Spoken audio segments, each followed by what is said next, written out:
welcome to the Old Time Radio Westerns. I'm your host, Andrew Rines, and let's get into this episode. This episode is going to be Lightning Jim, originally aired in 1952, and the title is Red Man's Range. Thanks for listening, and I hope you enjoy.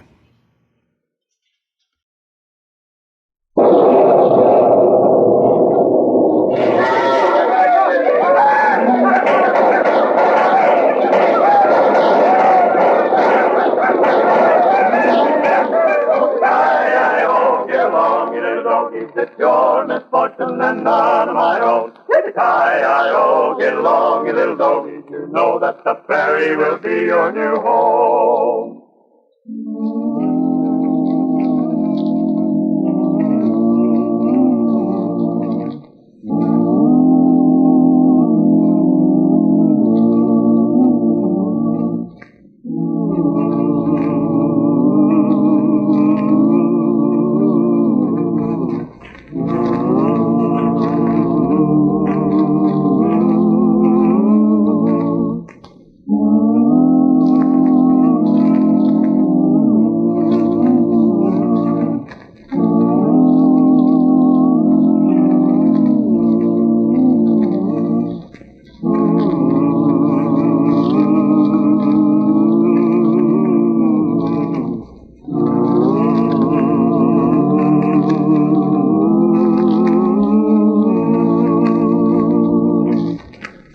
And now for the thrilling adventures of Lightning Jim.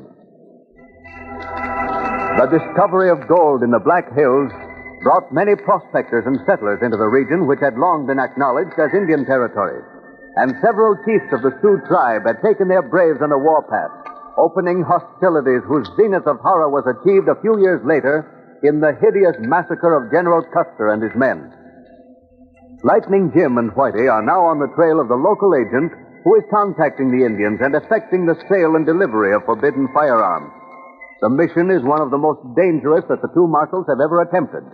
And as they ride across the rolling plains north from Fort Laramie. How long you figure that'll be before we hit hostile territory? Well, according to the soldiers back at the fort, we done hit it, Whitey. I tell you, Lightning, the further we go on this job, the lesser I like it, my godly. Sure, think a whole heap of that tow-headed scalp of yourn, don't you, Whitey? Oh, I certainly do think a lot of my scalp. And my scalp's kind of attached to me, too, my golly. Hey, Whitey, take a look at that skyline ahead. Easy, Thunder, easy, boy. No, Lightning, a couple of redskins about a mile ahead. And right on the trail, too. Might be just as well to veer east a bit till we get around them. Oh, no, we won't. Look over that ridge to the east there. Two more, Bakash. Three of them directly west of the trail, too. Looks like it's clouding up for trouble, Whitey. No, but there's none of them behind us, Lightning. Maybe we could make it back to the fort. Yeah, but we ain't going to try, Whitey. Up, Thunder. Wait a minute, Lightning. You're keeping right on the trail. We'll run right into the first of the Indians this way. Come along and don't argue, boy. Look, they're giving ground. Oh, then you think they was trying to drive us into ambush? Yeah. And making it look like the trail was open behind us? I'm sure of it, Whitey. If we'd gone the way they wanted us to go, we'd be nothing more than a couple of dead hombres in no time. Here, look, Lightning. They disappeared from sight. I bet you they're hiding along the ridges ahead so they can shoot us when we pass through them. Reckon you're right, Whitey. Can't turn back now. The others get us sure. Oh, boy. Oh. Hey, I think I see one, Lightning. Where? Over to the right there. Yo. Get a chance to get back to the trading post. Quick! Yo, but look behind us. Those others are closing in on us. Holy smoke, Whitey. There must be 15 of them red devils now. Ride, Whitey. Ride for your life. Boy, let's go, boy. Let's go, boy.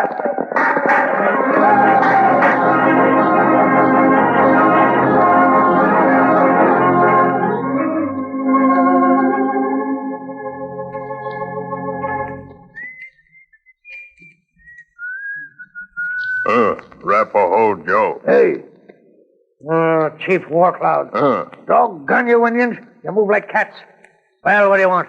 Warcloud, come, trading post, get guns. Well, you're wasting your time then, because I ain't going to sell you no guns. Warcloud brave, need gun, need powder, need bullet, much bad.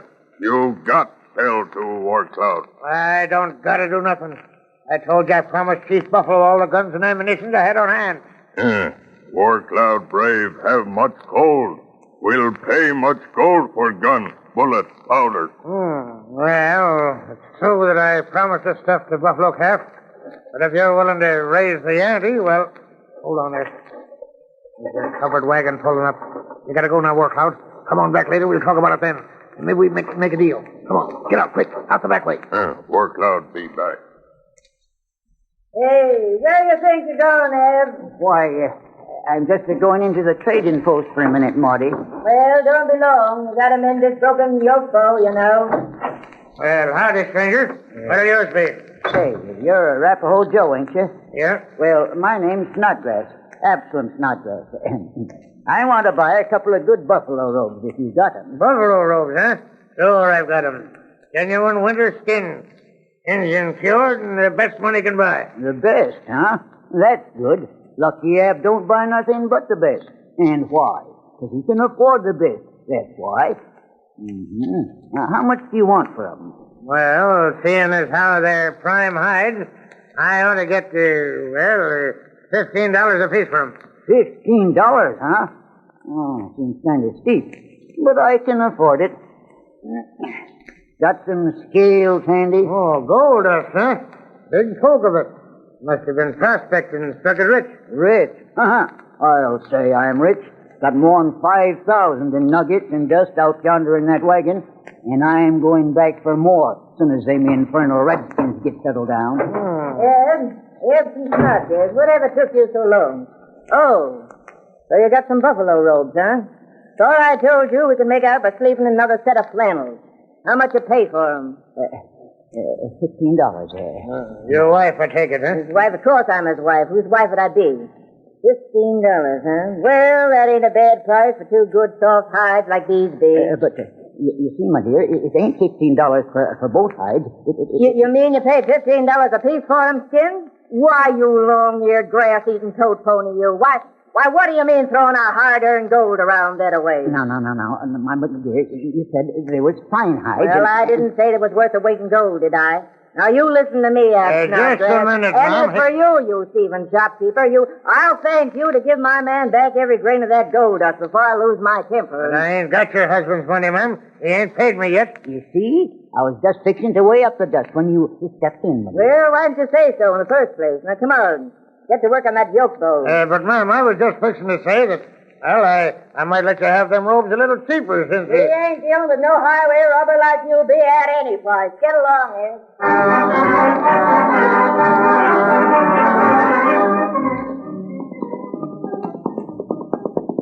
Oh, girl.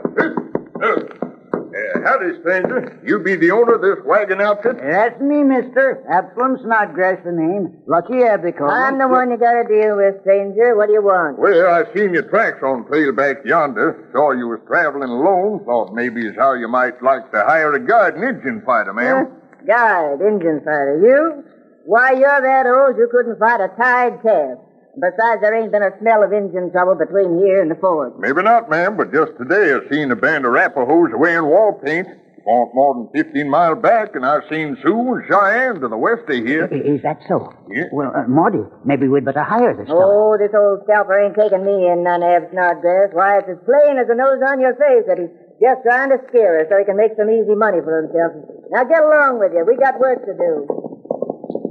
Look out where you're going there. Whoa, from the wall, boy. Hey, wait, what happened? You missed like in the I got himself thrown by my clothesline. That's what happened. Now look at my clothes all over the ground. Well, ma'am, as long as you're looking at your clothes, you are safe. But you'd do me a great big favor if you'd turn around till I can locate the seat of my pants. The seat of your pants gone. Well, don't you dare turn around, young man, or I get in my way. Now maybe you'll invest in that inner lining I advised you to buy, Whitey. You see, ma'am, Whitey's had trouble with the feet of his breeches before. No, listen here, Lightning. Don't Well, tell if my old eyes don't deceive me, it's Lightning Jim and Whitey, too. hello there. Old Kentucky. What doggone you ornery old soul. It's good to see you. Good to see you. Good to see you, all right, Well, you three may be old friends, but this ain't lodge night, and I'll thank you to move out of the way so I can get my clothes picked out. Well, say, no, I was only fooling you about my breeches, ma'am. They're still all in one piece. Here, I'll help you pick these clothes up. Doggone them Indians anyway. Indians? You see Indians? Seen him. Well, ma'am, up to a couple of miles from here. 15 of them red devils was tailing us so close they had a range. Yo, and if you know anything about Indians shooting them, you'd know that was pretty close. Now, you see, Marty, he was right. The old fellow wa'n't lying none about the Indians. Well, do I get the job? So you after job as guide for this outfit, eh, Kentucky? Just what he is, and as far as I'm concerned, he's got it, too. Not so fast, there, Abe. How do we know this big bone whack knows anything about redskins? How to fight 'em and all? Listen, ma'am. Old Kentucky here is one of the most famous Indian scouts the U.S. government ever had. Why, if it hadn't been for his teaching me some of the tricks of them savages, my deputy and me would have just rode into one of the neatest little ambushes ever planned. Yo, if that's redskins you're up against, you can bank on old Kentucky keep you out of trouble, all right. Well, I reckon as how he must be all right if you two vouch for him, seeing as how your badges show you're marshals. What'll the charge be? Well, being as I was headed down towards the fort anyhow, I can afford to let you off right reasonable, ma'am. How much? Well, I reckon $30 would be a fair price. $30. $30? Yeah. Why, I never heard of such a price. I'll give you 15 and not a cent more. $30 is my price, ma'am. But, Marty, this ain't no time to be so saving. Doggone it, them buffalo hides may not be worth the price, but our own hides be. Ever seen a body that's been carved on by Arapahoes, ma'am? I'll give you $20, old man, but I'm warning you, I won't go no higher. I'll settle for $25. Taken. I'll pay you myself, dagnabbit. I ain't going to risk my hide for no measly $5. All right, Ab Snodgrass, but that $5 comes out of your tobacco money. And when you're honing for a smoke, just remember it's what you get for interfering when I'm driving a bargain.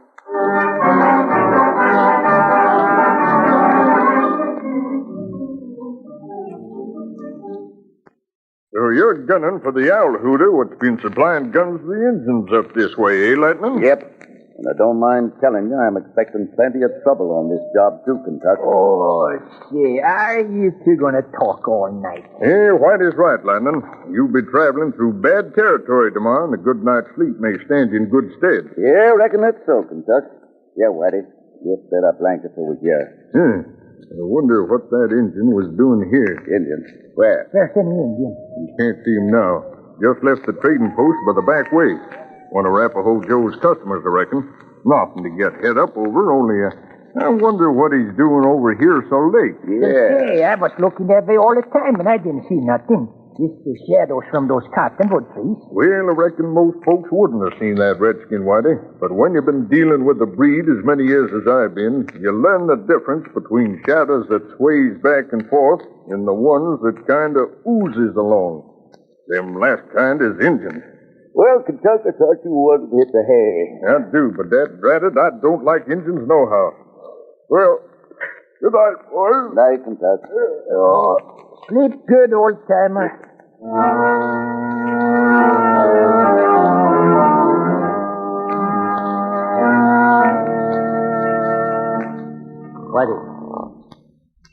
Whitey, wake up. Come on. Take me. Well, wake up then. I got something to tell you. Oh, Lightning, I need my sleep back, Gary. You can't you wait until the morning? No, it can't wait. Listen, Whitey, I was tossing around worrying about that Indian Kentucky saw coming out of the trading post, and all of a sudden, I noticed a light in there. Couldn't figure out why Arapaho Joe'd be up this late, so decided to have a look-see. What did you see? Plenty. At first, I couldn't see a sign of nobody in the room. And all of a sudden, I saw a trapdoor open in the floor.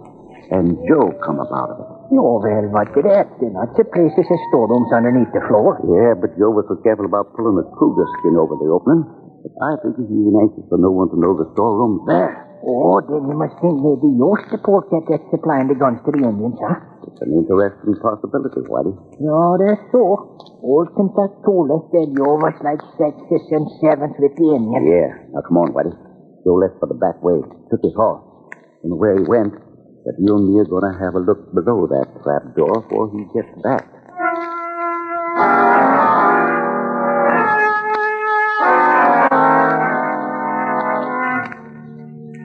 Dawn all right, Lightning? Hand me down the lantern, Whitey. Oh, sure. There you are. Remember, keep your eyes glued on the back door, Whitey. If you see or hear anything, lock the trap door and get out of sight. Sure, I do that, Lightning. Now, I like this lantern. There. Owl, coyotes. What's the matter, Lightning? Are the guns down there? Guns out there, plenty of them. Gunpowder, too. Several barrels of it. Even some dynamite.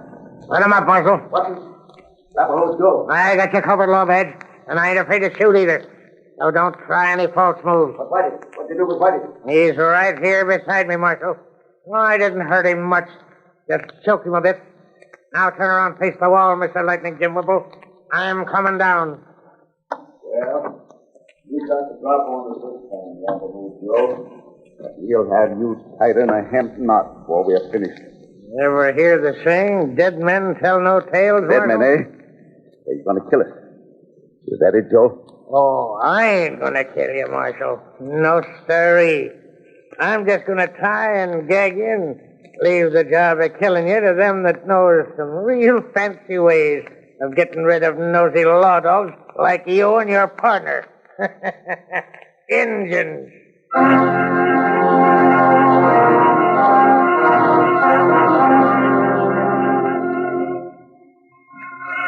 Well, Lightning Jim and Whitey seem to have run up against trouble with a vengeance. The thrilling climax of this Lightning Jim adventure will be heard in part 2, which follows immediately.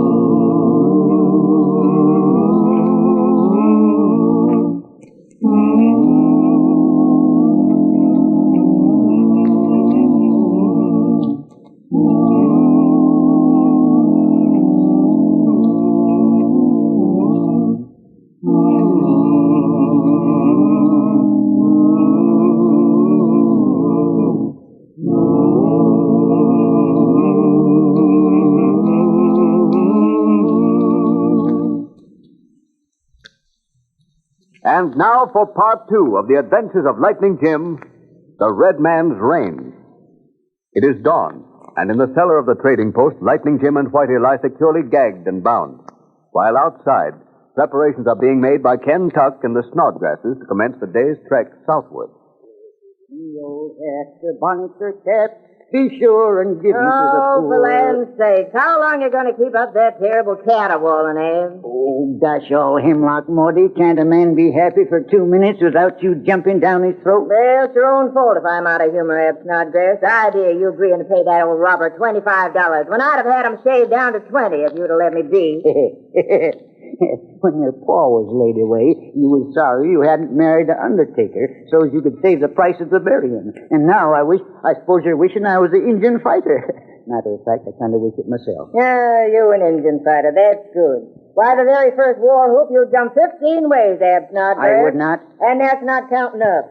But speaking of Indian fighters, where's that old fool Ken Tuck? Ken Tuck! Oh, Ken Tuck! Coming. I'm coming. You folks all set to go? Yes, already. About time you were showing up. You might as well understand right here and now that we ain't aiming to spend our good money for you to go romping off your own devices every whipstick. Now get your horse and let's get started.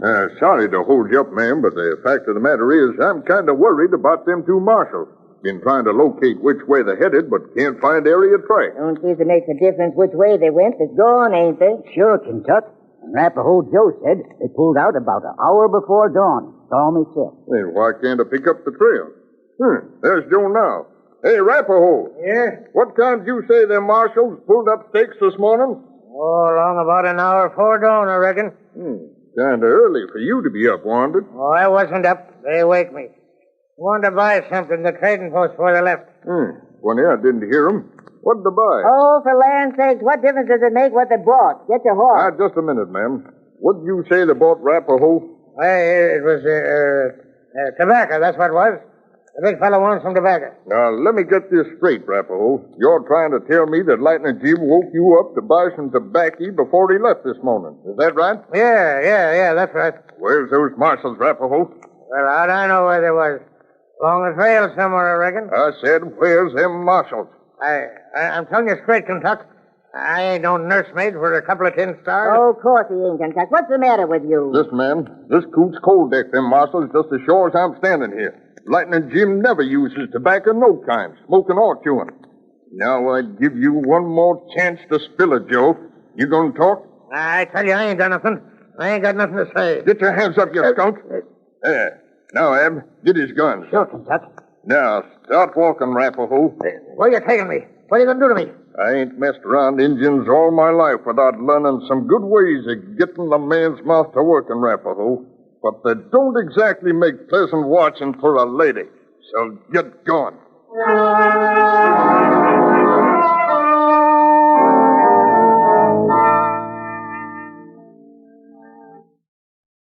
You know, let loose to play any more of your rousers. No, Mr. Arapaho Joe. Not with you tying them up if you want, Maud. Nothing's ever got away from you yet, by grace. That nab your female hide? Go easy there. That'll hold, I reckon. Well, I'd say there was one thing you ain't been saving with, Maudie, and that's our rope. Why, Eb Snodgrass, you don't think I'm planning on letting this here good hemp rope get away from us, do you? Not on your life, I ain't. We're going right to the jail when them marshals turn this low-down prairie in. We're going to get a rope back. That's what we're going to do. Here comes Kentucky with them lawmen now. Well, I see Rapahoe Joe warn't lying when he told you where you could locate them marshals, Kentucky. Yeah, men ain't likely to lie under the kind of persuasion I used on Rapahoe Joe, Ab. Well, I see you got a prisoner all trussed up and ready for the hangman business. Not bad. Yeah, I took care of Rapahoe Joe right enough, Marshal. But what I'm wanting to know is just when this famous guard and Indian fighter we hired is going to start doing something about getting us in a wagon and start on the trail for Fort Laramie. Listen, ma'am, there's a load of firearms inside that trading post, and if the Indians what bought them get their hands on them guns, well, you nor none of the rest of us would ever see Fort Laramie. Sure, that's right, Lightning. And we got to start doing something right away. By golly, there's no telling how soon them red devils will come after the stuff. Indians coming here? Well, why are we standing around then? We got to get out here. Hold on there, Ab. About how many braves does War Cloud have, Rapahoe? Well, how would I know? Out of the way, Lightning. I'll get an answer for you. No. Keep that bloodthirsty old coot away from me. Marshal, I'll talk. Well, that's better. Well, War Cloud's got, anyway, 50, maybe 100 or more in his camp. But he ain't likely to bring them all here after the guns. 50 or 100. You don't believe any Lightning. Why, we couldn't hold out more than a couple hours against that many redskins. Maybe we can't hold out against somebody, but there's one thing we can do. We can see them redskins don't get the guns and ammunition.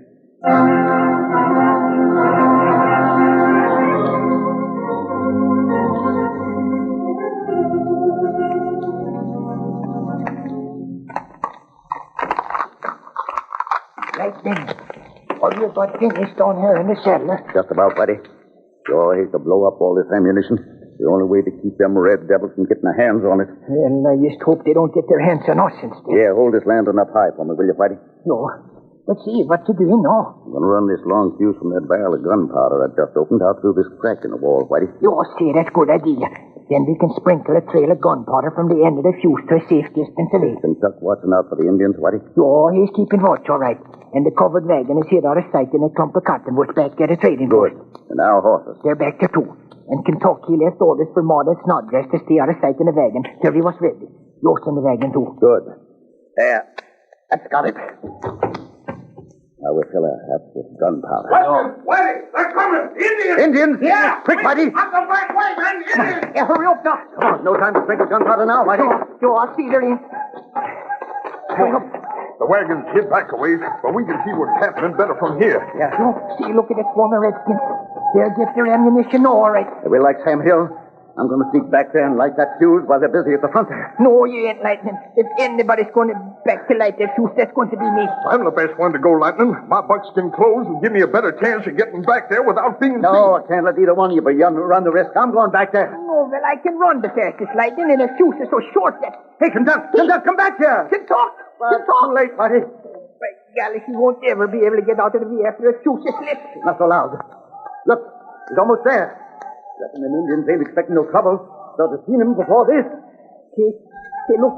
Looks like he's lighting a fuse now, Lightning. Yeah. By golly, there's really lots of them Indians blown up along with the horse, too. I see him, Whitey. Run for it, Kentuck. Run for it. Go, boy.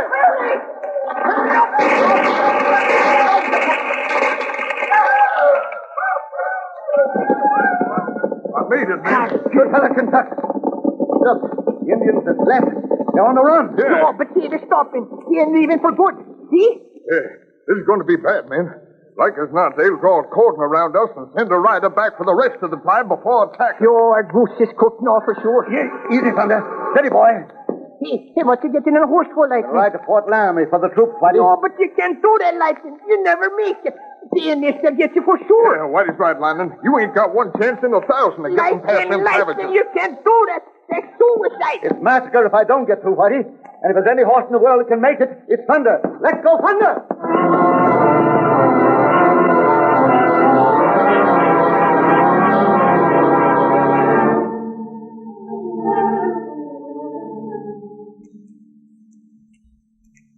It's almost dusk. Not a sign of a redskin yet. Yeah, but there's a saying amongst us old-timers, ma'am. When you see Indian signs, be careful. And when you don't see no Indian signs, be twice as careful. You're besides to set dusk and don't let them redskins start the trouble. What do you think Lightning Jim got through them Indians? I wish I knew too, Eb. We heard the Indians shooting at them, but we couldn't tell whether he got past them or not. Yeah, the sun's going down, folks. Reckon we better get to our post. Now, don't forget, Miss Snodgrass. You and Eb get under the wagons and shoot from there. Yep, I got it. We'll arrest the guns and the wagons, folks, so better aim. All right, come along, Eb. Here they are. Now look your aim and don't waste your lead. Yeah, they'll stop in a circle and draw closer each time they make the round. Sight your guns accordingly. The start there, Kentucky. They got me, Whitey. In the arm. I can't shoot no more. You murdering coyote. That means we're done for then. Without your shooting, Kentucky ain't got the chance. Well, keep on shooting, Whitey. Hey, the troops, Whitey, the soldiers! The soldiers! Lightning, he made it! He sees that!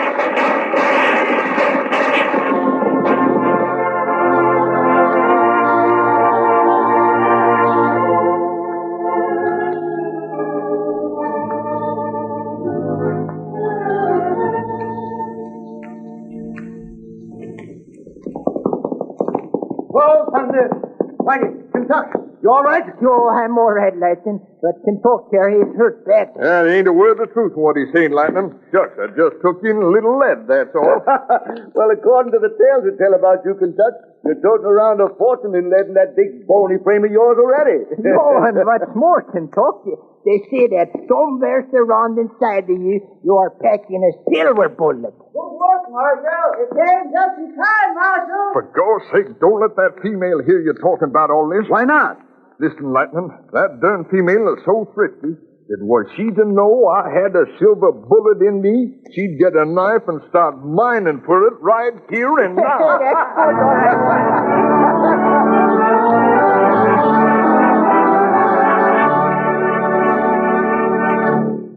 And so ends another thrilling adventure in the lives of United States Marshal Lightning Jim Whipple and his equally famous deputy, Whitey Larson.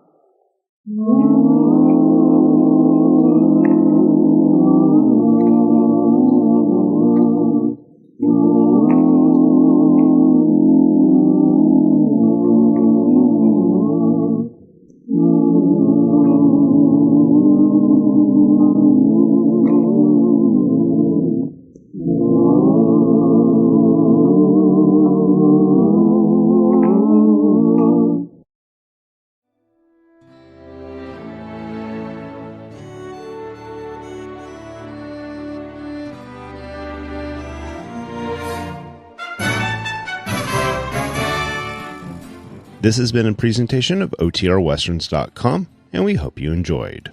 Please take some time to like and rate our shows in your favorite podcast application. Follow us on Facebook by going to OTRWesterns.com/Facebook. Subscribe to our YouTube channel by going to OTRWesterns.com/YouTube. And send us an email, podcast@OTRWesterns.com. You can call and leave us a voicemail, 707-986-8739.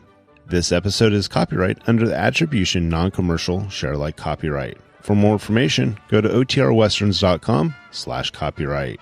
Have a great day, and thanks for listening.